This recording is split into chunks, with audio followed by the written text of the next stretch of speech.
Dans cet audio, nous allons parler de la quatrième erreur faite par la plupart des personnes qui veulent créer un cours en ligne. C'est de sous-estimer le temps que cela prend.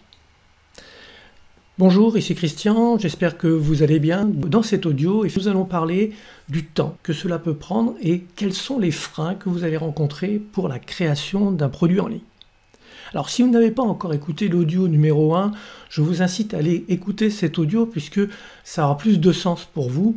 Puisque dans cet audio, j'explique qu'avant même de créer son produit, il faut voir si le marché est en accord avec celui-ci. Et à partir du moment où vous aurez commencé à engranger un peu d'argent, vous pourrez vous dire « Ok, je peux créer ce produit ». Et c'est là que vous allez rencontrer les premières difficultés que sont les enregistrements. Alors oui, beaucoup de personnes sous-estiment cette partie. Je pense que si vous débutez dans la création de cours, il faut partir tout de suite sur de bonnes bases. Vous devez être respectueux des personnes qui vont acheter votre cours. Alors ça vous paraît logique et pourtant ça ne l'est pas très souvent. Trop souvent je vois des personnes qui enregistrent des vidéos, qui enregistrent des audios et qui ne font quasiment pas de correction. Oui, vous entendez bien qu'ils ne font pas de correction. J'ai même entendu dans une formation un jour une personne qui est allée aux toilettes et qui est revenue et qui avait oublié de couper son micro. Ça fait désordre quand on achète une formation qui peut être de l'ordre de 200 ou 500 €. On est bien d'accord. Vous devez, quand vous enregistrez un audio ou une vidéo, corriger au minimum les mots que vous avez tendance à répéter. Quand j'enregistre, et c'est le cas pour cet audio, je reviens dessus et je coupe l'ensemble des mots que je répète. Et je peux vous dire qu'il y en a beaucoup. Donc visuellement, quand je regarde l'audio ou la vidéo au niveau de la bande son, je vois où se situent ces mots et je peux les supprimer tout de suite. Mais cela, c'est avec l'expérience. Je n'ai pas besoin d'écouter mon enregistrement pour les trouver. Je gagne donc du temps par rapport à vous. Alors il est vrai que pour créer une formation, la dernière formation que j'ai créée sur Pinterest par exemple, ça m'a pris 2 jours. 2 jours de à peu près 7 heures par jour pour créer ce cours. Je peux vous dire que si c'est votre premier cours, cela va vous prendre 10 fois plus de temps. Et c'est tout à fait logique. J'ai un processus, j'ai un Canva qui me permet de créer mes formations. Mais cela ne m'empêche pas qu'avant même de créer ce cours, j'ai beaucoup de travail en amont. Pinterest, il y a encore 3 ou 4 mois, je ne connaissais pas la plateforme. Il a donc fallu que je découvre cette plateforme, que j'utilise cette plateforme, que je regarde ce qui s'est fait aux États-Unis et que je puisse m'inspirer de ce qui s'est fait aux États-Unis pour partager des informations qui ont du sens et qui vont faire gagner du temps aux personnes qui vont acheter cette formation. Cela prend beaucoup de temps et très généralement, on oublie ça. Alors, vous allez me dire, oui, mais moi je suis habitué, je fais des formations en direct avec les gens en salle, etc. Donc j'ai juste à reproduire directement l'audio ou même éventuellement me filmer en salle. Oui, c'est vrai, on peut faire cela. Mais attention quand même, quand vous êtes en salle et que vous expliquez quelque chose aux personnes, vous voyez ceux qui ont compris. Visuellement, hein, on le voit, ceux qui ont compris et ceux qui n'ont pas compris ou que ils ont des doutes ou ils n'ont pas écouté. Quand vous enregistrez une formation en ligne, vous n'avez pas cette information. Il va donc falloir à tout moment vous informer si les personnes ont bien compris. Cela veut donc dire anticiper, et l'anticipation se fait par la démarche pédagogique que vous allez mettre en place. Si vous vous adressez à moi, il va falloir vous adresser d'une certaine manière. En tant que grand dyslexique, j'ai besoin d'avoir des informations qui sont données de cette manière-là. Et puis quelqu'un qui était très doué à l'école et qui suivait le cursus de l'école parfaitement, vous allez pouvoir lui enseigner de façon académique. Et surtout, chaque module, chaque paragraphe, chaque vidéo se doit d'être en relation avec celle d'avant et celle qui va venir. Tout ça, ça ne se fait pas naturellement. C'est ce qu'on appelle de la pédagogie, et la pédagogie, ça ne s'apprend pas comme ça du jour au lendemain. C'est quelque chose que l'on travaille au fil du temps. Et la pédagogie que l'on a quand on est en salle, eh bien, n'est pas tout à fait la même quand on se retrouve face à une caméra. Tout d'abord parce qu'on n'a pas le public en face de nous et on n'a pas les retours visuels, les informations qu'on a l'habitude d'avoir. Donc ça, c'est une chose qu'il faut bien comprendre. Ça veut donc dire que Quand vous enregistrez votre cours en ligne, vous devez être très vigilant par rapport à ça. Est-ce que la personne qui se trouve en face de moi est en mesure de comprendre et d'appliquer ce que je lui demande de faire?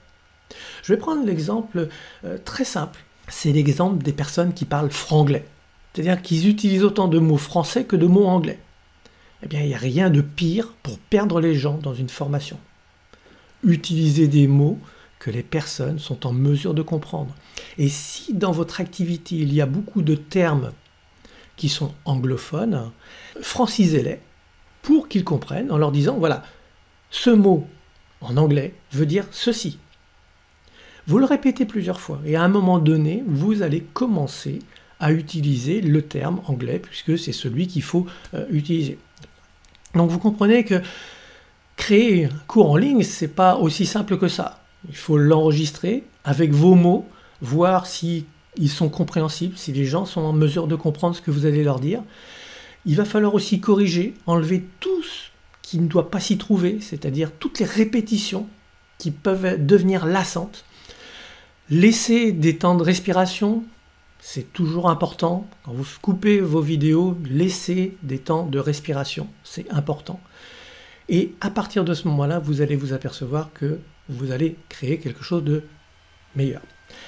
Mais il faut aussi comprendre qu'à partir du moment où vous allez faire un cours en ligne, vous allez utiliser de nouveaux outils que vous ne maîtrisez pas. Logiciel de montage, vidéo ou d'audio, il va falloir apprendre à le maîtriser. Il va falloir aussi apprendre à maîtriser d'autres outils. Où est-ce que je vais le mettre en place, etc., etc. Même si on fait les choses très simplement, ça prend toujours une petite période d'apprentissage. D'ailleurs, dans le cours que je vous propose, qui se trouve en dessous, créer et distribuer rapidement un cours numérique, je vous explique comment faire les choses rapidement, mais je sais que vous aurez toujours besoin d'un temps d'adaptation et d'un temps d'apprentissage. Et ça, c'est quelque chose sur lequel vous devez toujours penser. La personne doit passer par la phase d'apprentissage, donc n'allez pas trop vite dans ce que vous faites en termes de cours en ligne que vous mettez à disposition. Bien évidemment, vous mettez tout à disposition, mais dites bien dès le départ aux personnes, suivez dans l'ordre. Ce n'est pas pour rien que je vous ai mis toutes les vidéos dans cet ordre-là. N'allez pas directement à la vidéo 7, parce que si vous allez à la vidéo 7, vous allez louper des choses, vous n'allez pas comprendre parce que vous n'aurez pas vu la vidéo 4, et ainsi de suite. Il y a une petite chose que j'aime bien faire, c'est que dès les premières vidéos, j'aime bien expliquer quels sont les outils que l'on va utiliser. Je donne des exercices avec ces outils qui n'ont rien à voir avec le cours, mais qui va permettre aux personnes de maîtriser l'outil. En leur disant, voilà, vous mettez en application maintenant, jouez avec cet outil. Je dis bien jouez avec cet outil, apprenez à bien l'utiliser, parce que quand vous arriverez au cours numéro 7 ou à la vidéo numéro 7, vous allez vous apercevoir que ça va vous faire gagner beaucoup de temps. Eh bien, tous ceux qui ont sauté cette étape de jouer avec l'outil se retrouvent très généralement bloqués dans la partie qui est la vidéo 7 parce que je n'explique pas comment l'utiliser, puisque je l'ai déjà fait. Je leur dis simplement, vous vous rappelez, dans la vidéo 4, je vous ai expliqué comment faire ceci. Eh bien, on va l'utiliser maintenant pour appliquer ce que je viens de vous enseigner. Et là, ceux qui ne l'ont pas fait sont obligés de revenir en arrière.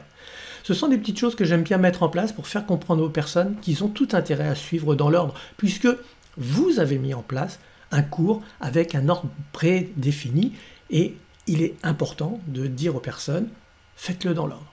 Si vous ne donnez pas cette consigne, vous risquez aussi de vous retrouver avec des personnes qui effectivement vont aller voir le module 4, vont aller voir le module 6, mais ne vont pas regarder le module 1 alors qu'il y a des formations importantes. Vous voyez que je pourrais en parler encore et encore de cette sous-estimation du temps pour créer un cours en ligne. Ça ne se fait pas du jour au lendemain, prenez le temps de le faire. Voilà pour ce qui est de la quatrième erreur, sous-estimer le temps que cela peut prendre. Comme vous pouvez voir, cette quatrième erreur est importante, sous-estimer le temps que cela peut prendre. À l'intérieur de cela vient se mettre la technique, mais aussi de la pédagogie. Excellente journée à vous et à très bientôt pour l'erreur numéro 5.